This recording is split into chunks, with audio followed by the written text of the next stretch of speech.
You have a mind. Yes. Well, why not use it? Isn't that all you want, for it to do its job? Today's generation, we don't have to be alone with our thoughts, to think through problems, to try and solve them before ChatGPT does. Because I don't know about you, it's easy, it's comfortable to offload your ability to think onto the internet. I found myself recently, when I was trying to solve my engineering problems at university, that as soon as I got to the tough point, I would immediately ask ChatGPT or Google for the answer. And the same goes with decisions. When I was writing these videos and making critical decisions about my life, I would go to the internet. We can all be extremely lazy and not solve problems on our own.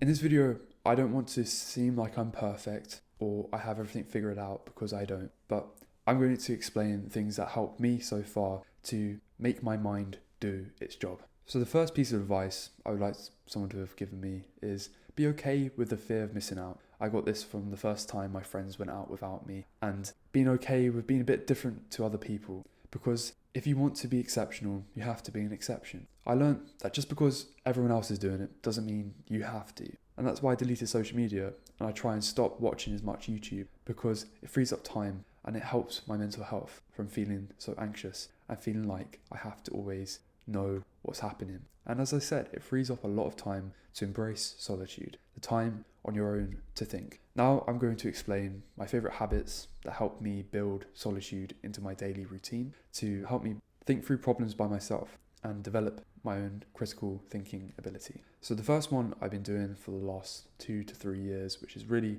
changed everything for me, is I love journaling. I use my pocket notebook to track my time and where it goes. And I think when you do it by hand, what your hand does, you remember.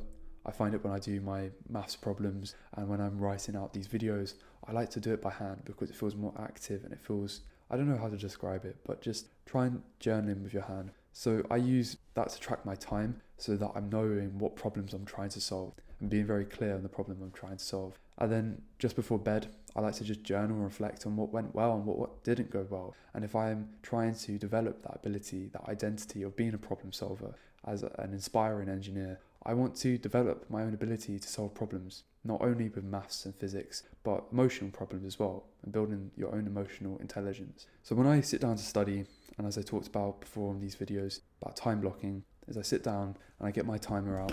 I just use this one, have it at my desk, and I set a time limit. And when that timer goes on, I'm focusing on a problem, on my flashcards, and I'm not going on social media, on YouTube, looking up on stuff on ChatGPT yet, but I'm completely focused on one task.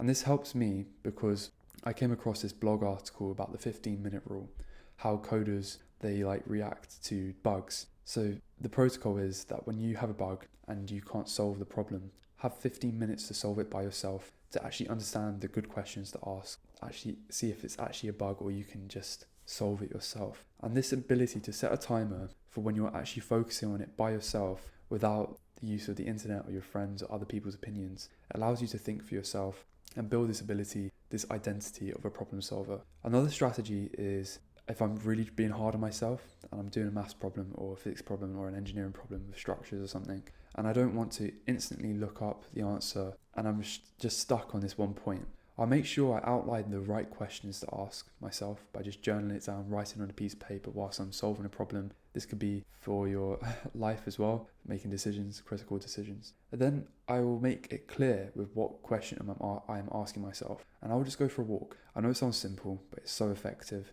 to just go for a walk in nature. And why in nature? Because you can relax. If you go walking on the main road, it's going to be a little bit stressful, I'm not going to lie, and it doesn't really have the same effect. Try and walk to a nearby park or something like that. Be in nature. I like to go for runs in the morning to do this and go for walks in the afternoons, and it just allows you to get outside, off your screen, and just in your head. I just walk around and do a thing called productive meditation, which I got from Deep Work by Carl Newport. And he talks about this thing where you identify a key concept that you want to solve when you're on that walk. So get that key question you were thinking about, bring it on the walk with you, and I outline how you're going to break it down when you come to paper. And I found that the more confident I am on a subject, I can do it without paper. And when it comes to the exam or comes to the actual problem that I'm facing in my life, it becomes a lot easier because I've already thought it through.